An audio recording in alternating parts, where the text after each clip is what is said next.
What is up, y'all? It's JPTV 3000. I'm here with okay,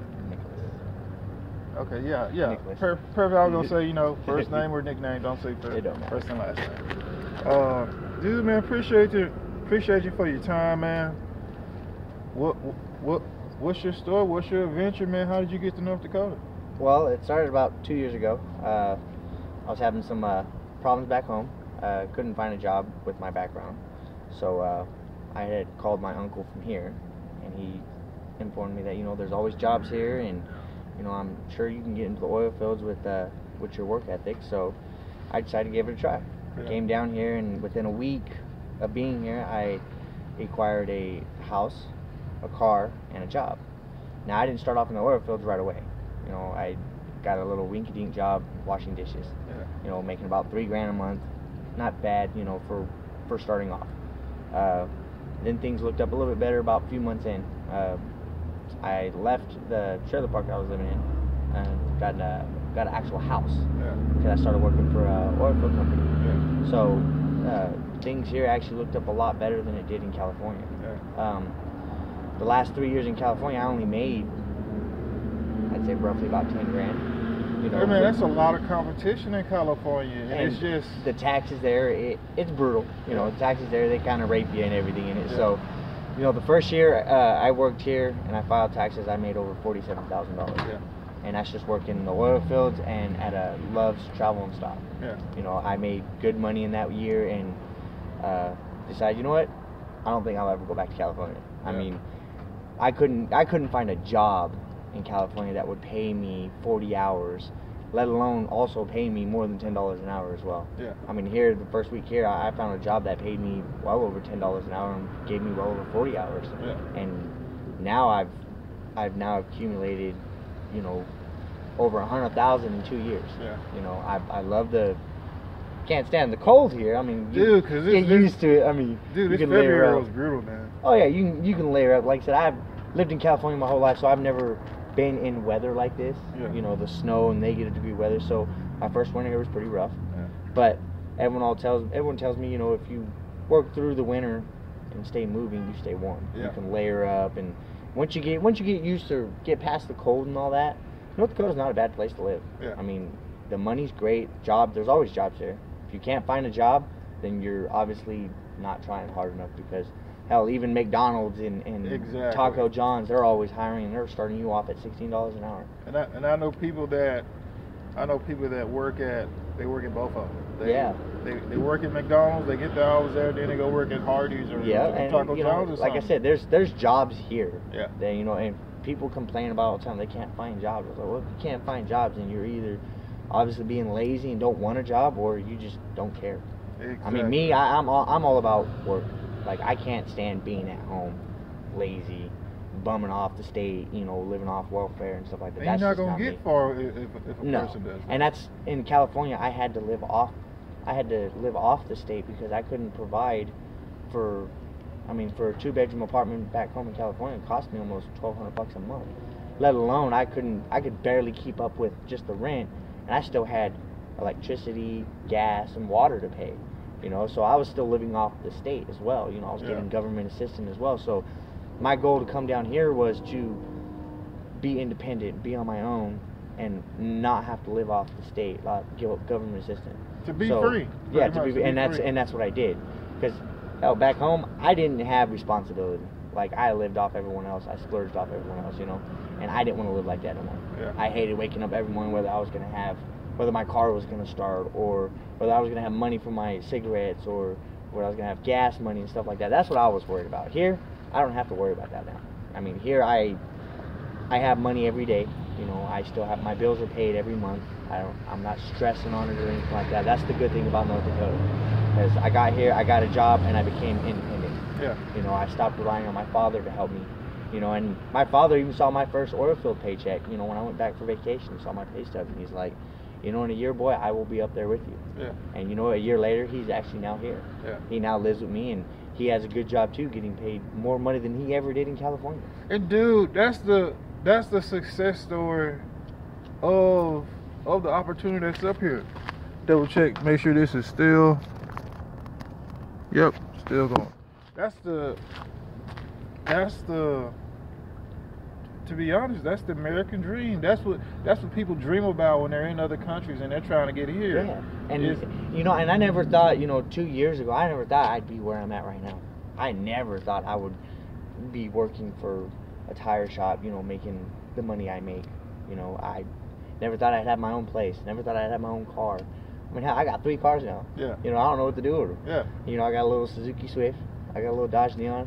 And I got a 97 Audi A4. Yeah. They're nice cars.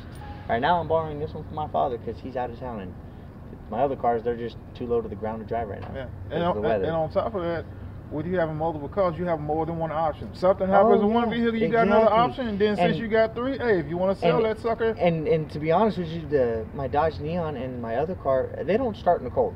Yeah. Okay. But I'll get you a block heater. Yeah, I did that, and that don't seem to work. I don't know why. But the only car that does start up in the negative 60-degree weather here is my Suzuki Swift, which is odd because it's a foreign-made car. And I've never had a car that, that was my very first car here. Yeah. I was worried about the cold, it not starting last year. And you know what? Out of all my cars, it started in negative 60 with no problem.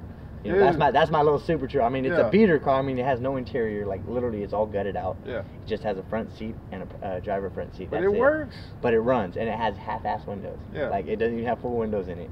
But the heater in it is what makes it perfect because it's like a sauna in there. Yeah. It heats up pretty quick. That's the only car that I can actually rely on during the wintertime here that'll actually start up for me.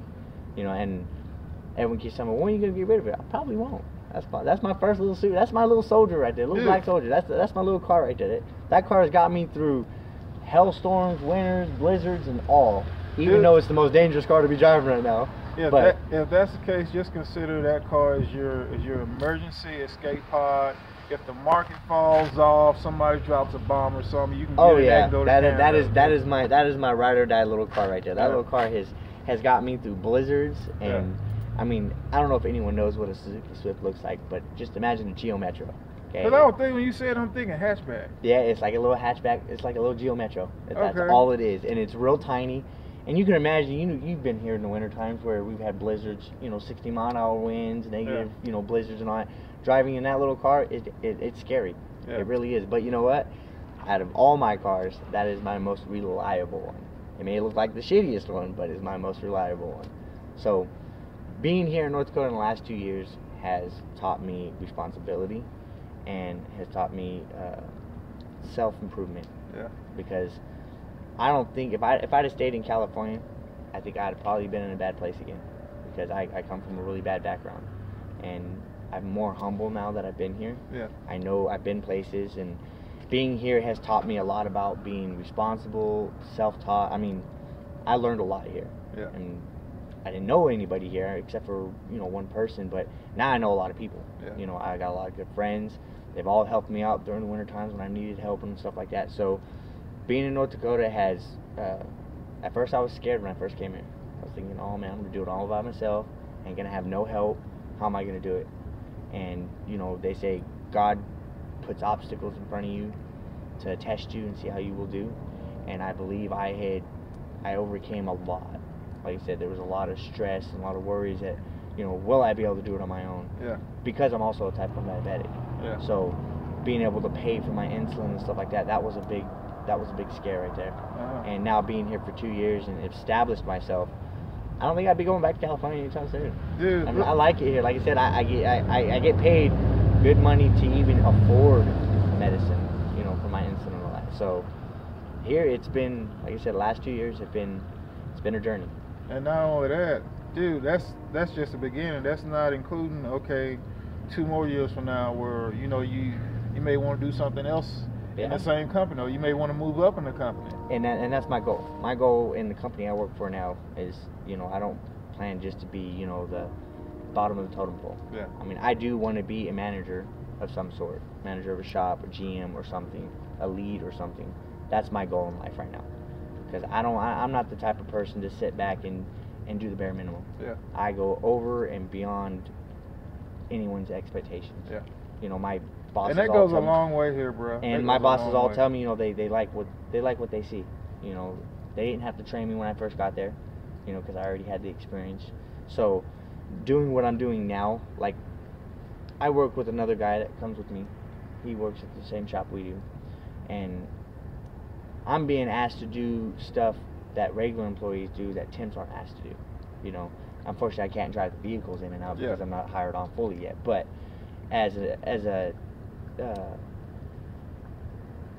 through a temp agency working for this company, I do a lot more things than most temps do at this job. So it's actually it feels good to have my managers and my shop manager tell me, hey, can you go do this for me?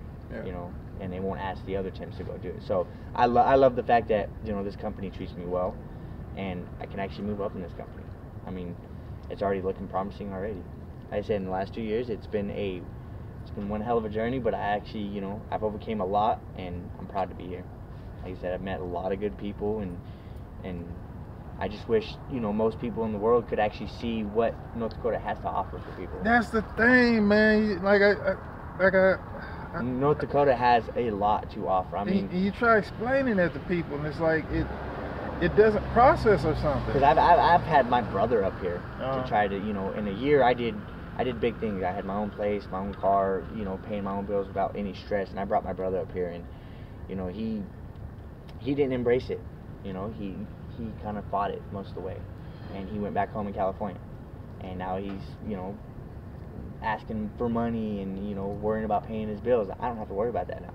You know, I came up here and I did things, and I told myself I didn't want to go back because I didn't want to live that lifestyle no more. I didn't want to have to worry about paying bills or stressing if I had it or not. And since you said that, dude, like, the same way people get used to their routine in California, they can come up here and they can get used to the Bakken routine. They get used to the here, routine. And like I said, if you are a hard worker and want to do things in life and actually get somewhere, North Dakota has everything and every opportunity to make it. I mean, hell, if you worked in the oil fields for 2 years, you would have enough to put a down payment on a house. If not buy it. If not buy it, and also buy a new car. Yeah. I mean, hell, in the 2 years I got here, the first year I worked in the oil fields, like I said, I made $47,000 in 1 year, and I was able to put a down payment on a car that I wanted so bad. Yeah. You know, and I finally got my dream car. Yeah. You know, I was happy to have it. So to have that and to overcome everything I did, like I said, 2 years ago, I would have never thought I'd be here, not doing what I'm doing and have the cars that I have. Yeah. You know, I appreciate what North Dakota has to offer. Yeah. Like I said, it has helped me out a lot. I've met a lot of good people. So North Dakota has, like I said, it's a good place. Let me pause this. Go ahead. Because I think this is over 10 minutes.